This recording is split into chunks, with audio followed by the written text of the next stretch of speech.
O eto, si Madriaga kumasa sa hamon ni Mayor Baste na suntukan. Ang tanong, mangyayari ba at kailan? Gayun pa man, kung makarating si Baste sa Camp Bagong Diwa sa Taguig, kung saan siya kasalukuyang nakapiit, pagbibigyan niya umano ang kahilingan nito na makipagpalitan ng suntok, sipa, siko at kahit pa headbutt. Saldico, nahuli na nga ba o palabas lang ng mga kawatan sa Pilipinas para kung anong mangyari sa kanya? Aba, case closed na. Ano po ang reaksyon ng Ako Bicol Party List dito po sa balita ni Pangulong Marcos kagabi na umano ay hawak ng mga otoridad si former Ako Bicol Party List Rep Saldico sa Prague? Well, Manong Ted, be truthful about it. Wala pa kaming information whether that is true. Samantala, ito, bidang-bida talaga ha.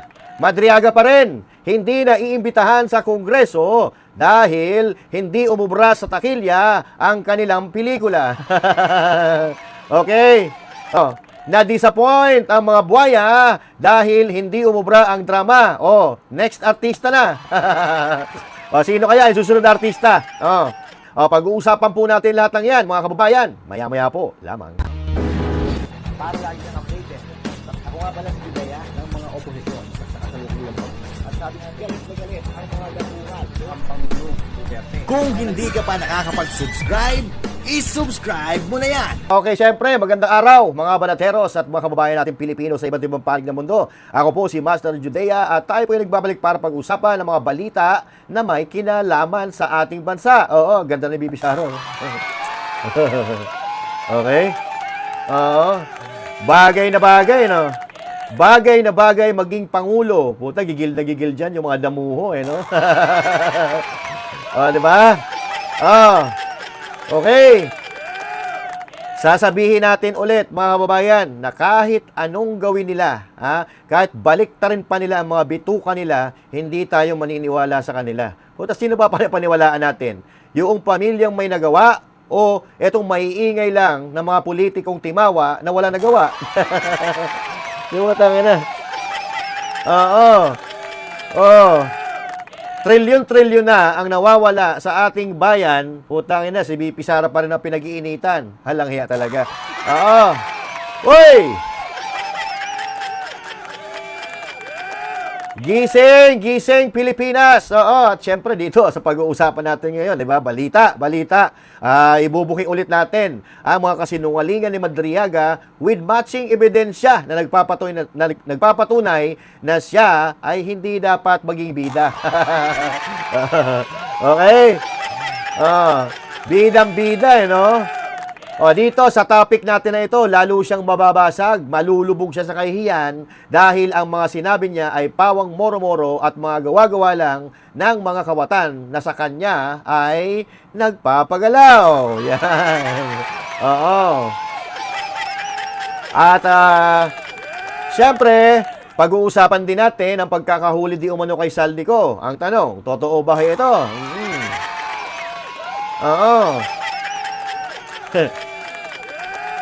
At syempre, ang suntukan ng taon na dapat itong matuloy. Pero, sa tingin ko, mga kababayan, malabo mangyari yan kasi si Madriaga nakakulong. Diba?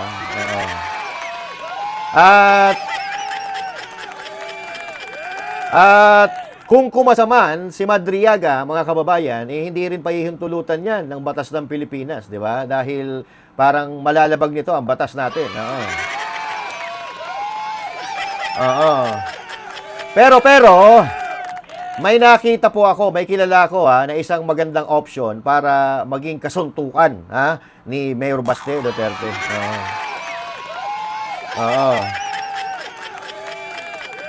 Okay? So, dihado po masyado dito si Madriaga kung makikipagsuntukan siya kay Mayor Baste bukod sa ilang taon na yan. 58 years old, no? 58 years old, siya, nakakulong pa.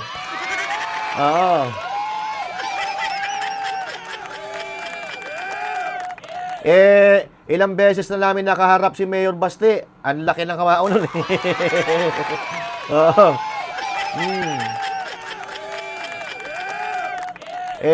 Baka mamaya sa sobrang laki ng katawan, macho yan si Mayor Baste, macho. Tsaka Tsaka malaki pa yung kargada ata. Baka ang mangyari dyan, di ba dyan sa kulungan, uso dyan yung yung pinatatalikod. Oo. Siyempre, wala mga dalaw-dalaw yan. Di pa pwedeng dumalaw ang asawa sa selda, di ba? Kasi marami sila doon. Siyempre, mga tigang yan.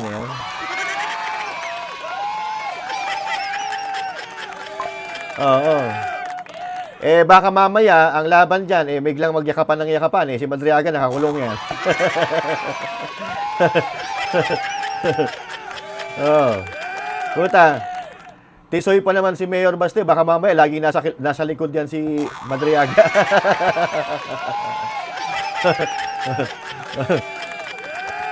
Baka mamaya, patuwad-tuwad yan habang nagbo-boxing sila. Okay? Oo. Pero meron ako na ipapakilala sa inyo, nakamatch talaga ni Mayor Baste Duterte. Aalamin natin yan, maya-maya lang mga kababayan, Oo. Okay. Kung sino yung tao na yan, abangan nyo, sasabihin ko mamaya. Oo. Pero bago tayo magsimula, huwag kakalimutan na mag-subscribe sa ating YouTube channel. Huwag din kakalimutan mag-follow sa ating FB page. At syempre, huwag kakalimutan mag-share, mag-comment at mag-like sa ating mga video na ina-upload. Okay? Sige. Wala nga, tinitingnan ko pa lang bagay na bagay talaga si BP Sara sa gisag ng Pangulo ng Pilipinas. Yun.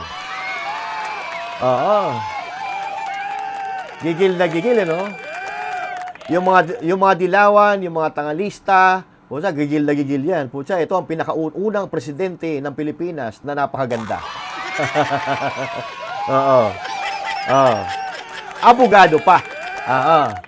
At uulitin ho natin, mga kababayan, kahit anong gawin nila, kahit anong paninira, pambabalasubas, at kung ano-anong pinagsasasabi nila, kay BP Sara at sa mga Duterte, putang ina, may maniniwala pa ba? Oo. Dahil ang binabanatan nila ay yung pamilya na malaki ang ambag sa ating bansa. Yan. Okay. Sige. Umpisa na po natin ang banatan. Hindi pa ba tayo nag-uumpisa? Parang nag-umpisa na tayo, pero mamaya abangan nyo kung sino ang personalidad o nagtatrabaho din sa gobyerno. Kasi po, China, Madriaga, wala kang mapapala doon.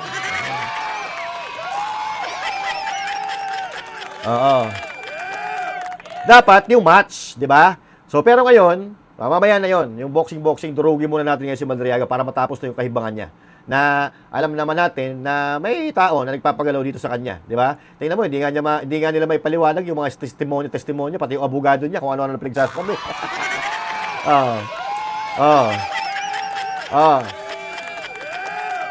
Tandaan po natin, si Madriaga ay nakakulong dahil sa kasong kidnapping at murder. At alam natin, halangang bitukan yan, halangang kaluluwan yan. Sa tingin ko, pag iba na yung presidente, gaganti ito. Oo. Hahanapin ito yung mga tao or mga politiko ngayon na nanggigipit sa kanya. Mga nag-uutos sa kanya. Kasi, syempre, tinatakot yan. Ngayon, sinasabihan ng ganito, sinasabihan ng ganyan. Pag di mo ito ginawa, hindi mo ito ginanyan, yari ka. So, kasi hindi magsasalita yan kung wala nag-uutos sa kanya.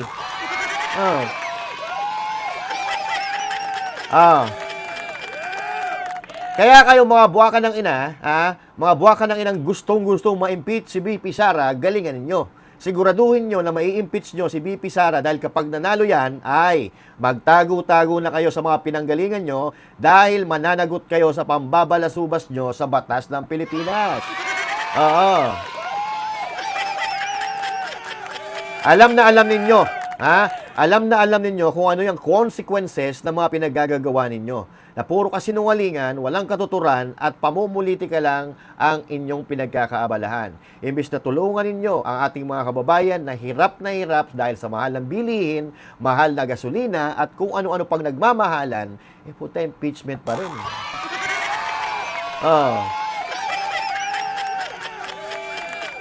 Pero, Nakafocus sila sa impeachment ni VP Sara. Pero yung issue sa flood control, puta, kinalimutan na.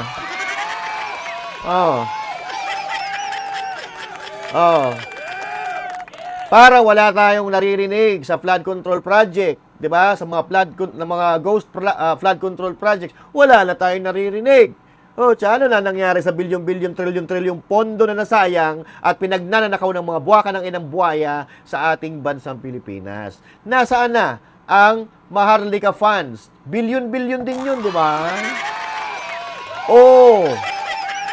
Nasaan na?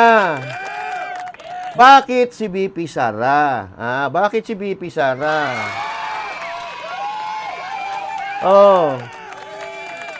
Tangin na. Yung sa PhilHealth, naisusoli daw, naisoli na ba?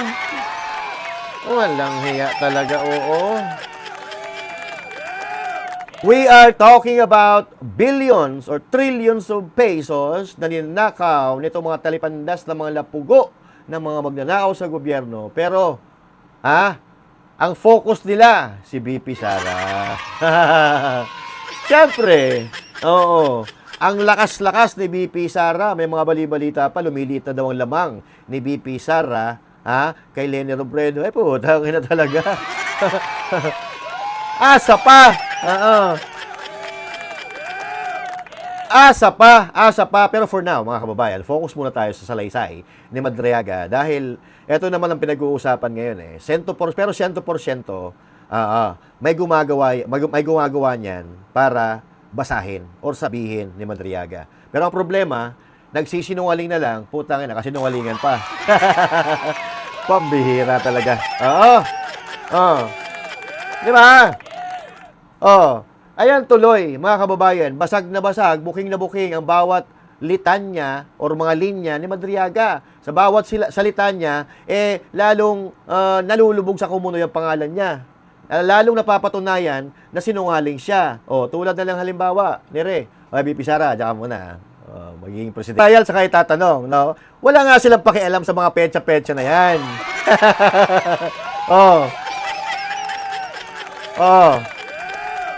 Pero tama, valid yung tanong ni Ted Pailon eh, 'di ba? Bakit walang nagtanong? Wala talagang magtatanong diyan. Kasi ang motibo nga diyan, sirain si BP Sara basta may cheque. Basta may cheque na pinakukubra ni PRRD ganito. Yung mga date na yan, wala silang pakialam yan. Wala silang pakialam dyan o hindi nila napansin yan. Utangin na mo. Sino ang maglalabas ng ebidensya na tatanga-tanga na yung petsa 2023?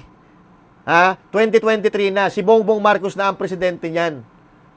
Ayan po mga kababayan, yung nasa baba na cheque, ang date po dyan, April 18, 2023. Paano yan ipapaliwanag ni Madriaga ngayon? Puking ina. Gagawa-gawa na lang kayo ng istorya, hindi nyo pa plinansya.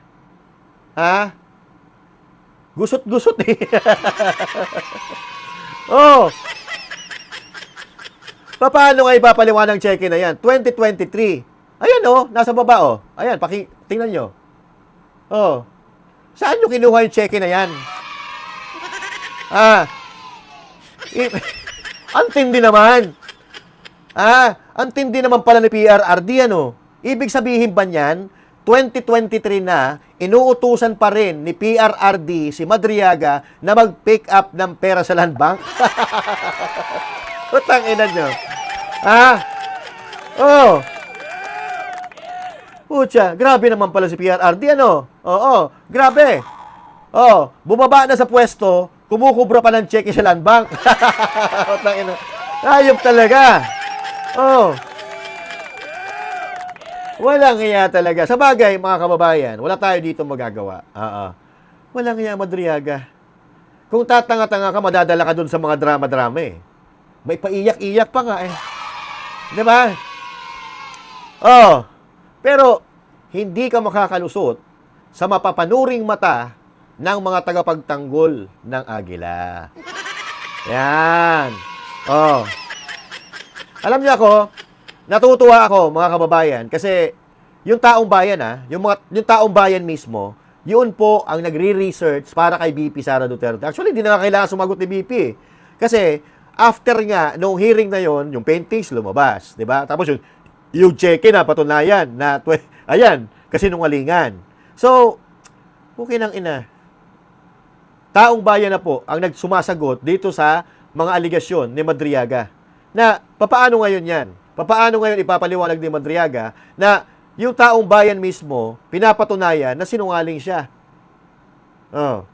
Pero kahit alam natin na sinungaling si Madriaga, puta syempre, oo, tanggol pa rin ang tanggol, no? Gigil na gigil yung abogado niya. O eto, pakinggan natin. May sinasabi po siya dito, no, na ika niya, yung mga accounts na binuksan sa pangalan niya, opened by people close to PRRD. Who are these people, attorney? Ano po yan eh, tinawagan siya ng PRRD, may nabuksan ng bank account sa pangalan mo sa ganyang mga bangko, papasukan ng pera yan, mag-withdraw ka. Of course, we don't expect PRRD himself to open the bank account. May edad na yon, hindi yon pipila sa bangko para magpabukas. The most logical conclusion is that binuksan to ng mga tao na malapit sa dating Pangulo. Sino kaya yan? Ang sabi sa kanya, may account ka dyan, pumunta ka, mag-withdraw ka. May papasukan ng pera yan. Nasa hinagap niya, dyan papasok yung pera for money laundering purposes. So, At ang Ted, linawin ko lang sabi nga niya, hindi ako nag-a-apply ng mga bank account opening dyan. Pag sinabi ng mga bank records na yan, wala kang makikita dyan na nag-fill up ako, yung mga submission na mga, di ba pag nag-open tayo, di ba? Marami tayong pinipilapan. Hindi niya raw na-experience yan sa mga bankong yan. Basta may pera na lang dyan, may account siya. So, yung mga specimen signature, hindi na hinihingi ng bangkong ito na binabanggit sa kanyang affidavit at ang nangyayari lang, tinatawagan siya mismo ni Presidente sa telepono, instructing May him account ka na. to go to the banks. Ganun po? Yes, ganun na nangyayari. Ang sinasabi nga niya, minsan pag mag-withdraw siya, hindi na siya pumipila katulad natin na uupo pa tayo, may number. Minsan daw pagdating niya ron naka-ready na yung pera, kukunin niya na lang doon sa manager, may pass i-receive niya. Meron pa siya mga kwento, allegation na nakakita na rin ako ng checkbook niya. Ang recollection niya, pumipirma siya ng mga cheque in blank. Kaya pag may withdrawals doon, pick up na lang ang pick up, withdraw, tapos deliver sa ibang location. Ay, ang galing Oo. Utang ina. Oo. Grabe naman ang pagtatanga nito. Grabe, tinatangan nyo ang mga Pilipino. Diyan sa mga bangko natin, totoo ba ito? Totoo ba na ang isang tao pwede magbukas ng isang account nang hindi siya pumupunta sa bangko? Tangina, mukhang malabo ito, mga kababayan.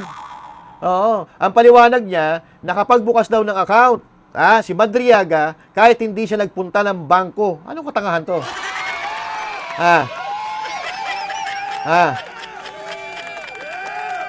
Anong katangahan yan? Samantala mag-apply ka lang ng credit card, magbukas, mag-open ka lang ng bank account mo, walang hiya. Sangkaterbang requirements ang pipirmahan mo. So ibig sabihin ba nito, kung totoo ang sinasabi nitong abogado ni Madriaga, yung mga bangko nakikipagsabuatan sa pagnanakaw sa gobyerno? Dapat magalit kayo sa sinasabi nitong abogado na ito. Dahil ang sinasabi niya, ang mga bangko okay lang. Pag may manager kang kakilala dyan, hindi mo na kailangan pumunta, magkakaroon ka ng bank account mismo. Diba? Yung magdeposito ka nga sa sarili mong account na medyo malaki-laki ang halaga, kukwestiyonin ka ng bangko eh. Eto pa na mag-withdraw ka.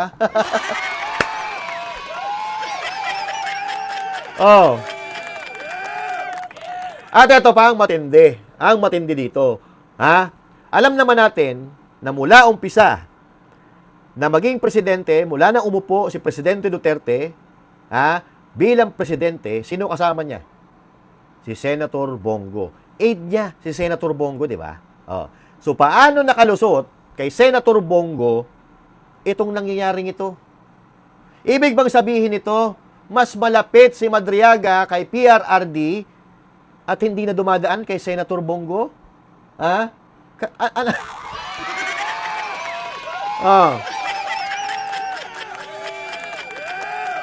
So, ibig sabihin ba nito, tinatawagan ni PRRD si Madriaga habang wala si Senator Bongo?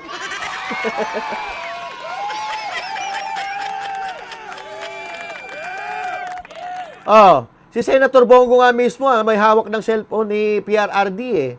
'Di ba? So bago makausap ni PRRD, magpapaalam ka muna kay Bongo, 'di ba? SAP nga si Bongo, 'di ba? Oh. So ano? So ngayon, dito napatunayan na naman natin na basag na naman yung propaganda nila dati na sinasabi nila nagagalit daw ang mga anak ni PRRD dahil hindi nakakausap ang tatay nila at kailangan pa daw dumaan kay Senator Bongo. Yan yung mga propaganda nila eh. Kasi pinag-aaway niya si Bongo at mga Duterte. Oh, wala. Semplang na naman ito, mga kababayan. So, may paniniwalaan pa ba tayo sa mga ito? Ha? Magtataka ka eh. Hindi alam ni Senator Bongo, ha, na nangyayari ito. So, di ba dapat, ganito, magbibigay ka ng salaysay at kung totoo, itong sinasabi mo, ha, isasama mo ang pangalan ni Senator Bongo. 'Di ba? Kasi siya ang laging kasama ni PRRD. Oh, alangan naman direkta si Madriaga kay PRRD. Ano, ang lakas niya ha? Ang lakas niya ha? Oh. So, sakayan natin ang kwento. Yung mga anak ni PRRD hindi basta-basta nakakalapit sa kanya. Pero si Madriaga may direct access kay PRRD. Wow. Oh. Puta. Ikaw na, di ba? Grabe, matindi kasi nungalingan ito mula sa paintings na ibinigay niya. Tapos yung mayon, biglang nasa naga na. Oh. Di ba? Tinatanong niya yung picture. Saan ba yan? Tinatanong ng mga Justice Committee, yung mga buhayang crocodile dyan sa Kongreso. Tinatanong nila, saan ang picture na yan? Sa Bicol po yan? Sa Bicol po ata? Sa Naga po yan. Kitangin na.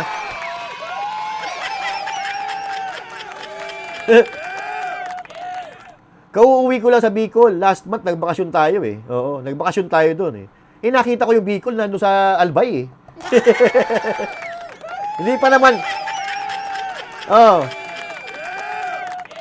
Hindi pa naman nililipat sa Naga. Nandun pa. So yun, kasi nungalingan na. 'Di ba? So, ang system dito, mas nakakalapit pa siya kay PRRD kaysa sa mga anak at kay Senator Bongo. Wala na. Oo. 'Di ba?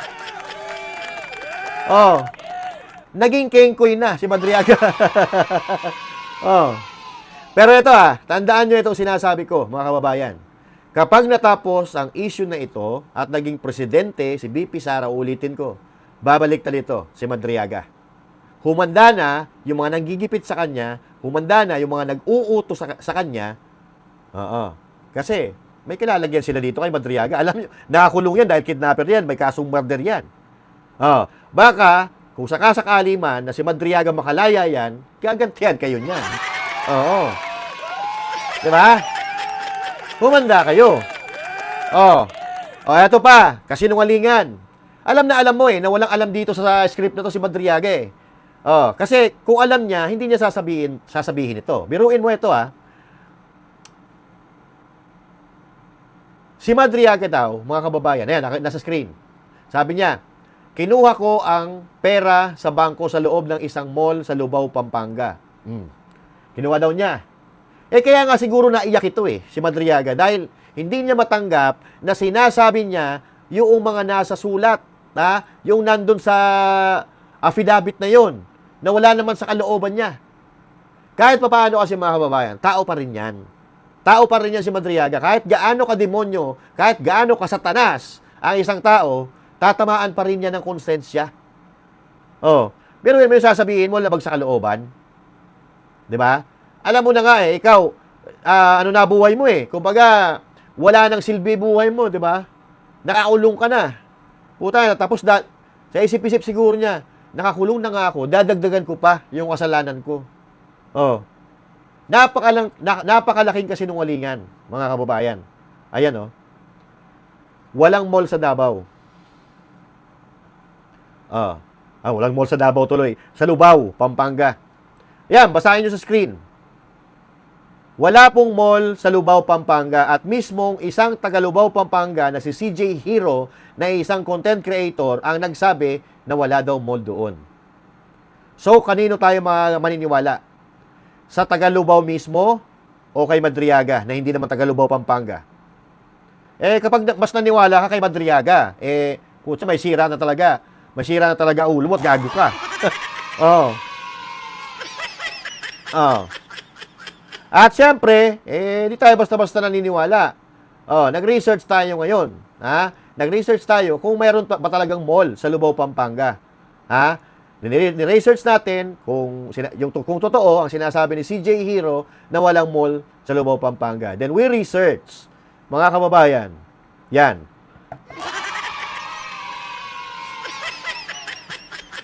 Oh. Meron daw dyan, base sa research natin, merong mga maliliit na shopping centers dyan sa Lubao, Pampanga. Pero ang pinakamaliking establishments na masasabi mong mall ay ang Pure Gold, Lubao, Pampanga. Oh. Yan po yung lumabas sa bolang kristal. And so far, this is the biggest establishment na mall-like. Parang mall kalaki ang establishment. Yang Pure Gold, Lubao, Pampanga.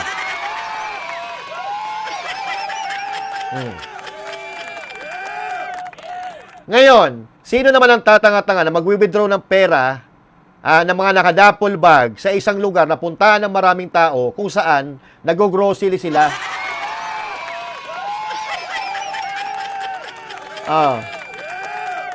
At alam mo na ang kukunin na mong pera ay illegal. 'Di ba? Dapat doon ka sa mga medyo tagu-tagong lugar. Kukubra. Parang gago na ito, ano? Oh. Pero wala tayong magagawa, mga kababayan. Kasi nga, binabasa lang naman ni Madriaga yung papel na inaabot sa kanya. 'Di ba? So, yung mga sinasabi niya, binabasa niya. Kaya nga siya naiyak 'Di ba? Oh, Annex 46. Doon siya umiyak. Kasi binigyan na siya ng cue ni Luistro na, ito na. Pag pinasinabihan kitang uminom ka ng tubig, doon ka na umiyak. Oh. Scripted nga. Pero tangina, palusot pa rin ng palusot yung abogado niya. Sa bagay, naiintindihan natin yung abogado ni Madriaga. Dedepensahan siya ng dedepensahan niya dahil, binabayaran nga siya bilang abogado ni Madriaga. Pero mga kababayan, kalimutan na natin si Madriaga. Wala na pong saysay na pag-usapan pa natin siya dahil wala na. Masasayang lang ng oras natin. Ang importante, napatunayan natin na yung mga sinasabi niya, lahat yon kasinungalingan. Mga bobo, mga tanga, mga bayad na lang ang mapapaniwala ng mga ito dahil ito nga, hindi na daw siya iimbitahan sa Kongreso dahil hindi tumalab, hindi umubra ang kanyang mga drama. Di ba? So, ayan. Tablado na po sa Kongreso si Madriaga. So, mangyayari nito, si Madriaga magsasalita yan sa trial na mismo. Doon na siya gigisahin. At nakakasiguro tayo, mga kababayan, na pag ginis siya doon na siya iiyak. Dahil hindi niya masasagot ngayon, yung mga salaysay niya, dahil binasa lang naman niya. Kahit pag-aralan pa niya yan ng pag-aralan, mga kababayan, kung hindi nangyari ang mga bagay na yan, mahirap yan ipagtanggol, mahirap yan depensahan. Mahirap sagutin yan. So, kaya ngayon, tablado na siya sa Kongreso, papalitan na ngayon ng artista. Sa susunod na hearing, iba na naman ang cast nila. Iba na naman ang magiging bida-bida, si Trillanes na naman, mga kababayan. May pasabog daw si Trillanes. Baka utot yan.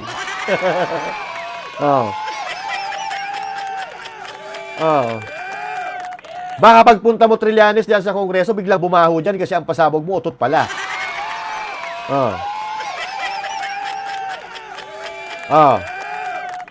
Anyway, galingan mo, Trillanes. Kasi nakaabang kami sa mga kasinungalingan mo. Pag-aralan mo ang mga sasabihin mo dahil babasagin namin lahat ng sasabihin mo. Pero, for the meantime, mga kababayan, habang naghihintay tayo na ipalabas ang bagong episodes ng Justice Committee dyan sa Kongreso, balikan muna natin yung flood control. Ito talaga dapat na pinag-uusapan, mga kababayan. flood control. And sabi ni Marcos, ito ang susi sa flood control issue, mga kababayan. Si Saldico. At sabi ni Bongbong Marcos dyan, nahuli na daw si Saldico, pero wala naman silang inilalabas na pruweba. Kahit picture, kahit video na nagpapatunay na nahuli si Saldico, wala silang napapakita. Napakahirap naman kasi paniwalaan ito ni Marcos Jr. Napakasinungaling nito eh. O, ayan po sa screen yung sinabi niya. Ano sabi niya? Nahuli na si Saldico. He is now detained in Prague after crossing into the Czech Republic without proper documentation, and he's currently in the custody of Czech authorities. We are in close coordination with the Czech Republic to ensure that all legal processes are followed and to arrange for his return to the Philippines in the soonest possible time, and we will keep the public informed as development unfold. O yan, mga kababayan. Pero, ang sabi kasi ng DFA, mga kababayan, wala pa daw sila natatanggap na impormasyon tungkol sa pagkakadakip kay Saldico. Ayan o, sabi nila, wala pang impormasyon, DFA, wala pang impormasyon sa pagkakadakip kay Saldico. So ano ngayon ang nangyayari? Di ba dapat ang unang-unang nagbibigay ng detalye at impormasyon tungkol sa mga ganyang problema ay ang DFA? Bakit si Marcos Jr.?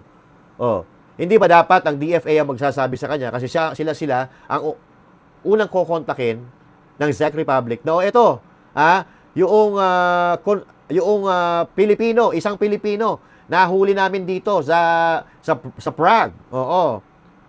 Putang ina ba? Hindi ka ibang Prague ang nahuli?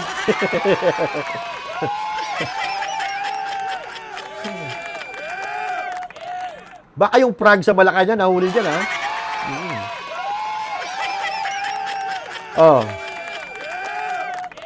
At eto pa, mismong pamilya at abogado ni Saldico, walang alam na nahuli si Saldico. Pwede ba yun? Magandang umaga, Manong Ted, and kay DJ Sacha. Magandang umaga po. Ano po ang reaksyon ng Ako Bicol Party List dito po sa balita ni Pangulong Marcos kagabi na umano ay hawak ng mga otoridad si former Ako Bicol Party List Rep Saldico sa Prague? So, Manong Ted, be truthful about it. Wala pa kaming information whether that is true. But sa amin naman ay kung may uuwi siya dito sa Pilipinas, tingin ko naman he will be given a fair chance in the court of law and yung proseso na kung saan makakapagsalita siya ng freely, Manong Ted. Ayan, mga kababayan. Diba? Kasi, hindi naman po pwede. Si Saldico, mga kababayan, maraming pera yon, di ba? Maraming pera. At sa tingin ko naman, hindi yun lalarga na mag-isa. Di ba? Hindi siya lalarga ng mag-isa. May kasama siya eh. Yung kasama niya hindi naman wanted. Sigurado yung kasama niya, dahil hindi naman cancel ang passport. Si Saldico lang naman ang kinancel ang passport, di ba? So, kung may kasama siya, malamang hindi cancel ang passport noon kasi hindi naman wanted, di ba? So, may kasama siya. Ngayon, pag hinuli si Saldico, syempre, yung kasama niya tatawag sa pamilya o sa abogado, "Oy, nahuli si boss, nahuli si Saldico dito sa Prague at ikinulong sa Czech Republic." Ang unang-unang tatawagan niya at unang-unang makakaalam, pamilya niya. Pero bakit dito nakaalam si Marcos Jr. agad?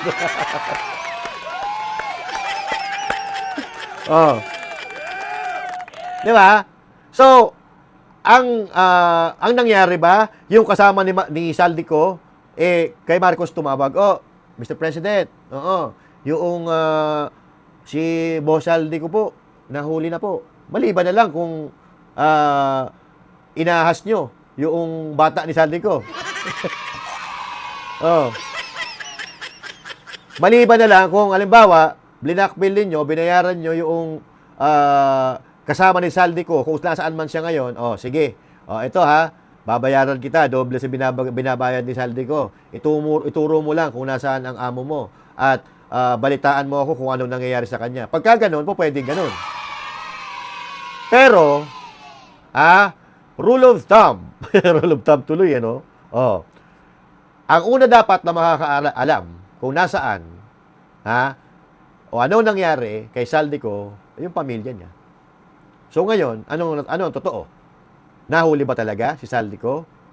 Mapapauwi ba nila talaga si Saldico? Mananagot na ba ang tunay na may sala at mastermind sa pagdanakaw sa kaban ng bayan? Yan problema dito, baka pag umuwi si Saldico, baka manoy-noy. Ay, maninoy. Diba? Oh. Hindi imposible yan. Lahat po nadadaan sa pera. Lahat nadadaan sa pananakot. Pero sana hindi mangyari. Diba? At sana, kung makauwi man ng buhay si Saldico dito sa Pilipinas, hindi magbago yung testimonya niya. Sana kung ano yung sinabi niya dati, yun pa rin ang paninindigan at yun pa rin ang sasabihin niya. Dahil pag bigla nagbago ang salaysay niya, alam niyo na. Oh. Oh. Dahil ang isang tao, pag nagipit, kahit itim ang kulay ng uwak, sasabihin niya yan puti. Oo. Oo. Para mailigtas niya ang sarili niya. 'Di ba? So, ang daming demonyo ngayon sa gobyerno. Ang dami ngayon na talagang matindi ang kapit sa gobyerno. Magbibida-bida sila, papangalanan nila yung kung sino-sino para yung pangalan nila mabango. Marami dyan, lagi pa nga nagpipress con yung iba eh. Katulad dito, mga kababayan. And so far ngayon, dahil nga po sinabi nyo na wala po muna kayong masasabi tungkol sa kanyang pagpapauwi dito. Pero usually, ano po ba yung standard procedure doon? Mapauwi siya dito and then kailan siya makakabalik?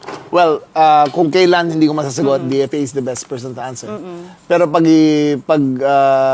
lumanding na siya sa terra firma ng Pilipinas, handover siya sa PNP, dadalhin siya sa Krame for processing. Bibigyan siya ng full medical examination para titignan kung fit for trial. Ipoprocess siya ng piano, mugshot, after which he is certified. Dadalhin siya sa Sandigan Bayan where he has been charged by the Ombudsman for graft and malversation. Pagkatapos nun, magdidetermine ng Sandigan Bayan kung bail or non-bailable. At kung determine nila na non-bailable, ay sila ang magdidetermine kung saan ikukulong. And as of now po talaga, dahil wala po tayong extradition treaty no, sa Czech Republic, ano po ba? Paano po ba siya nahuli doon? Kumbaga, ito po ba ay dahil po sa intelligence ng Pilipinas na coordination or natsambahan lang dahil wala nga siyang dalang travel documents? I cannot answer in full detail, but safe to Paano mo sasagutin? Wala.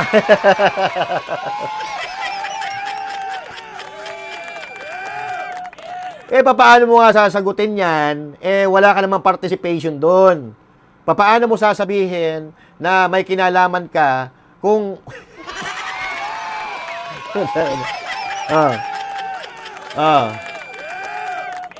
At ang sabi pa nila, yabang no? Na, nakikita namin ang mga galaw ni Saldico. Nagpunta siya ng Europe, nagpunta siya ng ganito, nagpunta siya ng ganyan, at pumunta siya ng ganito, ganyan.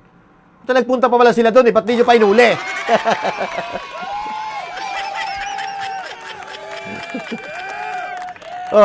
Muntik na nga raw nila mahuli si Atong Ang. Sino ba? Si Atong Ang Utang inan to. Ipagyabang mo pag nangyari na. Pero pag hindi pa, silent ka muna. Puro kayabang. say doon na siya.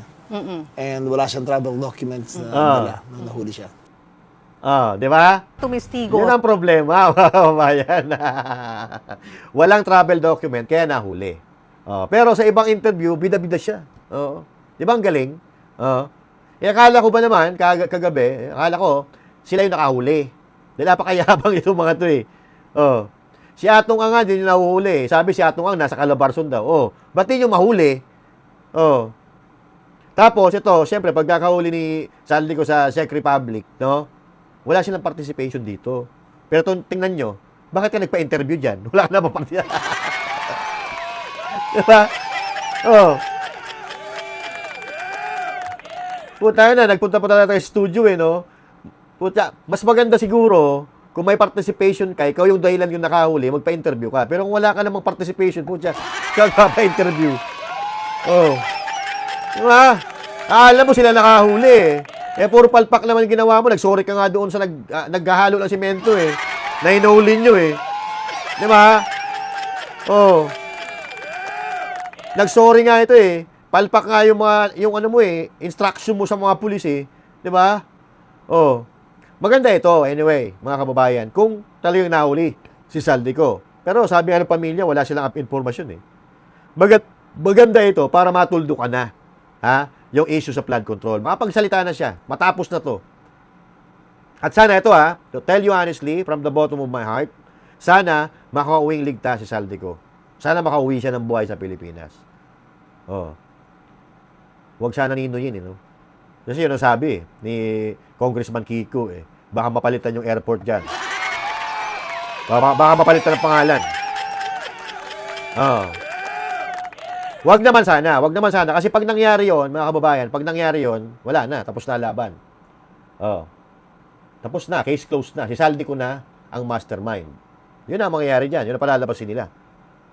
Pag alimbawa, nawala si Saldico, wala na. Si Saldico na pagbibintangan nila. Pero, sana, may inabutan si Saldico ng kopya, mga video, ng ebidensyang hawak niya.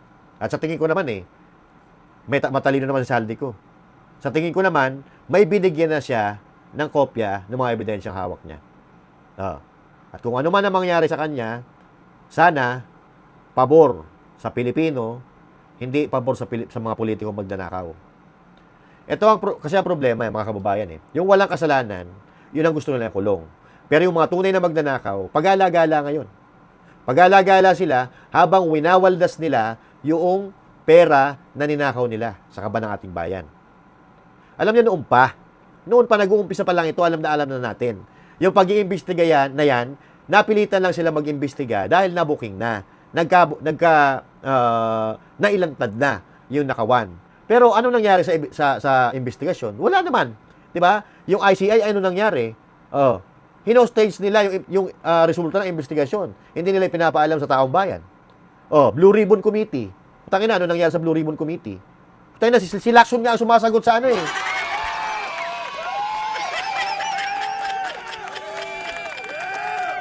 Pag may testigo laban kay Martin Romualdez at sa mga amo nila, ang sumasagot si Ping Lacson, imbis na yung testigo.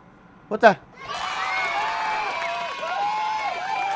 Noon pa alam na namin ito, umpisa pa lang. Sinabi na natin dati na nagtuturo tapos kukuha sila ng mga bayarang testigo, pagsasalitain nila, iharap nila sa hearing, at ipapakulong nila yung mga pinagtuturo nilang tao. Ipapakulong nila yung mga target nila. So kami mga banateros, mga kababayan, bilang matagal na nagbablog sa politika, meron po kami mga nakakausap, mga politiko, mga personalidad, nalalaman namin kung ano nangyayari. True enough na tama yung mga nakukuha namin ng mga impormasyon tungkol dito. Lalo, tulad na halimbawa, si Bong Revilla. Siya ngayon yung ginawang collateral damage sa kasalanan na hindi naman niya ginawa. Na alam naman natin kung sino talaga ang may gawa. 'Di ba? Hindi gagalaw si Saldico kung wala si Martin Romualdez at hindi mangyayari, hindi mapapasa yung budget na ginawa ni Romualdez kung hindi pipirma ni Marcos Jr. Ano pa pinagdidiskusyonan natin? 'Di ba? So, asaan na ngayon? Asaan na ngayon? Yung mga mastermind. 'Di ba? Ang nakakulong ngayon so far, si Bong Revilla pa lang. Si Bong Revilla, pero walang ebidensya na nagtuturo kay Bong Revilla na may kinalaman siya sa pangungulimbat ng pera. Wala siyang kasalanan. Bakit? Ito, ebidensya. Documents na dala nang nahuli siya. Ito. Tumistigo si former DPWH Bulacan District Engineer Henry Alcantara sa pagdinig sa Sandigan Bayan hinggil sa petisyon ni former Senator Bong Revilla na makapagpiyansa sa kaso kaugnay ng flood control scandal. Pero si Alcantara hindi raw direktang maikonekta kay Revilla ang milyones umanong kickback sa proyekto. Para sa detalye, magbabalita si Mobile Journal Arles de los Santos. Arles. So witnesses stand si dating Bulacan DPWH Engineer Henry Alcantara para sa pagpapatuloy ng bail hearing ni dating Senador Bong Revilla at mga kapwa-akusado nito kaugnay ng kasong malversation sa flood control scandal ng pamahalaan. Dito, ginisa si Alcantara ng kampo ni dating Senador Bong Revilla kung makukumpirma ba nitong ibinigay mismo sa dating senador ang kickback para sa contract ID number 25CC0299 na umano'y non-existent. Pag-amin naman ng dating Bulacan DPWH District Engineer, hindi niya alam kung naibigay nga mismo kay Revilla ang pera dahil i-deliver lamang daw ito ng kanyang driver kay dating DPWH Undersecretary Roberto Bernardo. Si Bernardo ang nagsabing si Revilla umano ang proponent at mayroon itong 30% kickback. Sa tanong kung saan galing ang pera, ang sabi ni Alcantara, ito raw ay galing sa mga kontratistang nag-advance payment umano sakaling lumusot sa Alcantara na siya mismo ay dawit sa anumang ghost project. Pinagalitan pa nga raw niya umano ang mga empleyado sa Bulacan 1st District Engineering Office nang malamang non-existent ang 92.8 million pesos na flood control project sa Pandi, Bulacan matapos ang inventaryong isinagawa. Ang pagkasunod yan ng SONA ni PBBM noong nakaraang taon sa tansya Cheryl ni Alcantara ang na-deliver na pera kay dating DPWH Undersecretary Roberto Bernardo mula sa mga flood control projects ng pamahalaan ay naglalaro sa 1.7 hanggang 1.8 billion pesos na i-deliver ng 10 hanggang 15 beses mula 2022. Oh, mga kapatid, 1.8 billion ang sinabi ni Alcantara na dineliver niya kay Roberto Bernardo.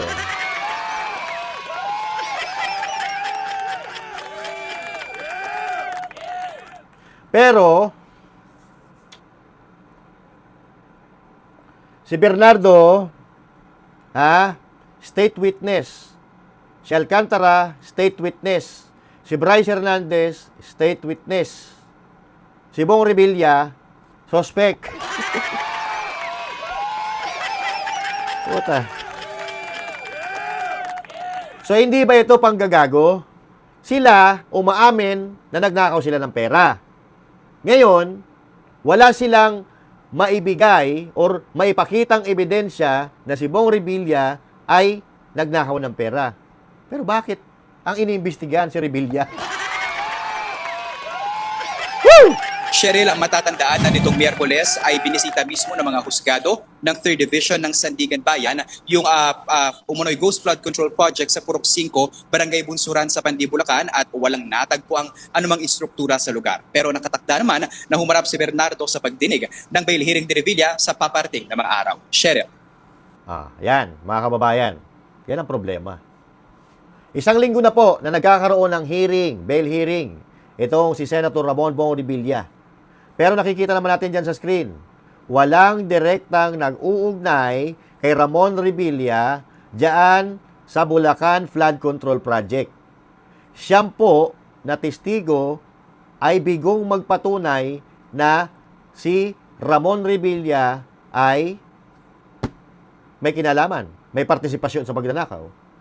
Yan po sinasabi natin. Noon pa alam na natin po yan.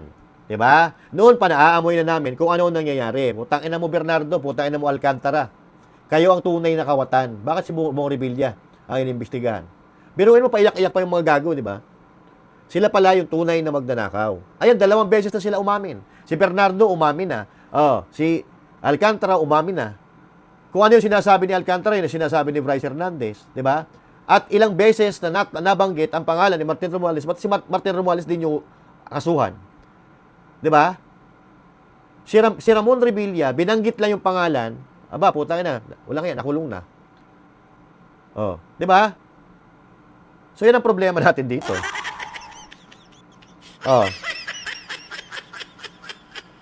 Di ba pare-pareho nangyari kay Revilla, kay Pastor Kibuloy, kay PRRD? Hanggang ngayon, mga kababayan, hindi napapatunayan yung mga gawa-gawa na kaso na binibintang sa kanila. Wala pong patunay hanggang ngayon. Pero bakit sila nakakulong? 'Di ba? Kasi nga sila ang ginagawang mga collateral damage para mapagtakpan yung kawalang hiya nila. So anyway, wala tayong magagawa diyan. Maghintay na lang tayo, Iikot din ang gulong. Umiikot ang mundo. Okay, so anyway, change topic tayo. Sabi ko kanina, mga kababayan, kumasa si Madriaga sa hamon ni Mayor Baste na suntukan. At kung ako, kay Mayor Baste, iba yung ahamunin ko. Ang ahamunin ko, yung mga tao na nagpapagalaw kay Madriaga. Yung mga nag-uutos kay Madriaga, yung mga nanggigipit kay Madriaga, yun ang ahamunin ko. 'Di ba? Kasi, malay mo, baka mainis sila, baka lumabas sila. Oo, yun ay thinking ng bobo lang. Oo. Oo. 'Di ba? Kasi, kahit mainis sila kay Mayor Baste, hindi sila lalabas. At magsasabi, kami ang nasa likod ng Madriaga. Hindi nila gagawin yun. Siyempre, mga kriminal nga Mga criminal minds yan hindi yan aamin na sila ang nasa likod ng Madriaga. Pero, mga kababayan, kahit pa paano, mga bobo naman yan Kasi tingnan mo yung mga script na binibigay nila kay Madriaga. Baka sakali, mainis sila, lumabas sila, malalaman pa natin kung sino ang nasa likod ni Madriaga. Di ba? Wala ka na mapapala dyan. Wala ka mapapala dyan kay Madriaga Pero ito po yung sinabi kasi ni Madriaga. Yung kapo ni Madriaga. Sa umano'y hamong suntukan ni Davao City Mayor Baste Duterte. Balita mula kay Christian Manyo. Christian, suntukan na naman. Naghahamon na naman. May ganon. Tama ka dyan, Cathy. Kumasanga ang nagpakilalang bagman ni Vice President Sara Duterte na si Ramil Madriaga sa napaulat na hamon sa kanya na suntukan ni Davao City Mayor Baste Duterte. Ito matapos ang pagharap ni Madriaga sa pagdinig ng Kongreso kung saan sinabi nito na bading umano ang tawag ni dating Pangulong Rodrigo Duterte sa kanyang anak na si Baste. Sa pahayag ni Madriaga na ipinadala ng kanyang abogado na si Attorney Raymond Palad, sinabi nito na isa umanong karangalan para sa kanya na hamunin ng anak ng dating Pangulo sa isang suntukan. Pero sa umano, isang 58 anyos at PDL, kaya dapat ang hamunin na lamang ni Baste ay kanyang mga kaedad at kasing lakas. Ngunit bilang paggalang dito, Ay, nako. Ayaw din naman pala Ayaw din naman pala ni Madriaga, mga kababayan. Kasi, ang sabi nga ni Madriaga, hamunin na lang daw ni Mayor Baste yung mga kaedad niya. So, ibig sabihin, hindi naman siya papalag. Siyempre, kahiyaan, sasabihin niya na kumakasa siya. Pero malabo yan kasi nakakulong si Madriaga Hindi yan papayagan ng batas natin na mangyari yan. Kasi parang, minamak mo yung batas pag nangyari yon. So, malabo mangyari yan. natanggap niya umano ang hamon na suntukan kung sa ay mapapawalang sala sa kasong kinakaharap. Paliwanag pa ni Madriaga, isang karangalan ang makipagpalitan ng suntok kay Baste. Dahil pa man kung makarating si Baste sa Camp Bagong Diwa sa Taguig kung saan siya kasalukuyang nakapiit, pagbibigyan niya umano ang kahilingan nito na makipagpalitan ng suntok, sipa, siko at kahit pa headbutt. Ako. Bawal yun. Bawal yung headbutt. Mapapaul. Ay, may foul ba sa boxing? Bawal nga yun. Bawal yun, di ba? Penalty. Yun. Hindi foul. Sa basketball yun Sige, Christian. Abangan natin. Ang susunod, Okay, so ayun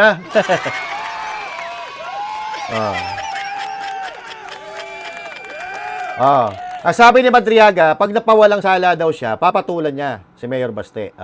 Papalagan niya si Mayor Baste. Pero, anytime daw, pag napunta si Mayor Baste doon sa kinalalagyan o sa kulungan ni Madriaga, pwede daw, papalag daw siya. Pero malabo mangyari yan. Pero kung sakali man, wala nang foul-foul, di ba? Wala nang foul-foul. Wala dapat gloves. Parang UFC style.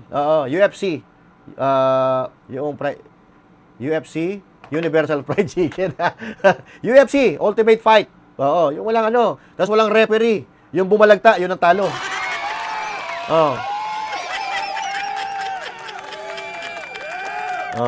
Pero Mayor Baste, wag naman. Wag naman si Madriaga. Wag si Madriaga, wala mapapala dyan. Pero, para sa akin, sa akin, kasi isuntukan to Pero, wala kasing honor si Madriaga Kahit panalo si Mayor Baste dyan, wala Wala siyang mapapala So, ito na lang. Ang gusto ko yung medyo match ni Mayor Baste. Yung medyo kamatch si Mayor Baste, yung bata-bata pa na medyo malaki-laki din ng katawan. Kasi si Mayor Baste, malaki Malaki si Mayor Baste, malaki ang kamao. Sigurado.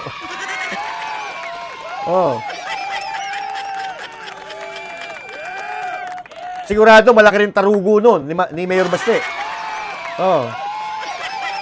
Kaya nga, ang gusto ko na makasuntukan ni Mayor Baste ay yung nagpapapansin sa kanya. Yung laging pag nakadamit, litaw ang utong.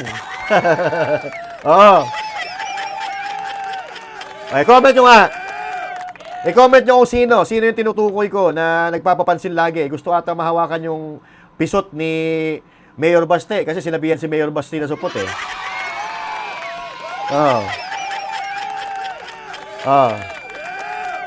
sige. O, so ito ang gusto kong makaharap, makasuntukan ni Mayor Ba't nyo ba Baste. tinawag na support? Oh. Puro salita eh. Alam mo Ayan. tayo, laki tayo sa kali. Di ba? Nako. Kung tayo, matakdak lang, tapos Ah. wala kang follow-up, di ba? Di support ka, di ba? Di ba, normal naman sa atin yun. Hindi naman ano yun eh. Hindi mo, di ba?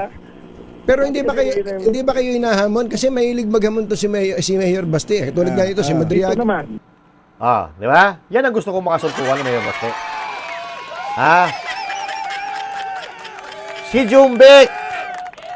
Si Jumbek Remulla, yan ang gusto ko. Puta, match na match yan, no? Pupusta ako, makikipagpustahan ako dyan. Mayor Baste and Jumbek Remulla. Total, sinabi nila, laki naman siya ng kalye. Oh. Total, sinabi naman niya na support si Mayor Baste. Baka mamaya, patuwad-tuwad ka sa harap ng Mayor Baste. Bawal yun, ha? Oo. Puta, hindi pa pwede yung ganun. Di ba? So now, laki naman sa kalsada. Si John Vic Remulla. Si Mayor Baste, laking kalsada yun. Kasama yung tatay niya. So yan talaga ang dapat na magsuntukan. Kung sakasakali man, huwag si Madriaga, wala tayong mapapala doon. Wala tayong honor na makukuha doon. John Vic Remulla, Mayor Baste Duterte. Yan, match na match. Makikipagpustahan tayo dyan. Oo. Yan tunay. Mayor Baste Duterte and John Vic Remulla. Yan, ang match na match talaga. Mayor, tsaka DILG secretary. 'Di ba? Para kahit paano medyo pantay ang laban. Hindi yung walang kakwenta-kwenta mga kalaban. Mayor 'yan. Yan. DILG secretary. Isama muna si Torre. Sama mo na kasi dati nagyabang 'di ba? Porque alam nila na wala dito si Mayor Baste nagyabang-yabang doon sa Yan Yan ang gusto kong laban. Jumbik Remulla and Mayor Baste. Kayo ba? Gusto nyong ganon? Mayor Baste versus Jumbik Remulla? Yun ang gusto ko. Kayo, i-comment nyo dyan sa comment section mga kababayan. Magkita-kita po tayo muli. And once again, this is Master Judes and thank you. God bless you all. And to God be the glory. Magandang araw po sa inyo lahat.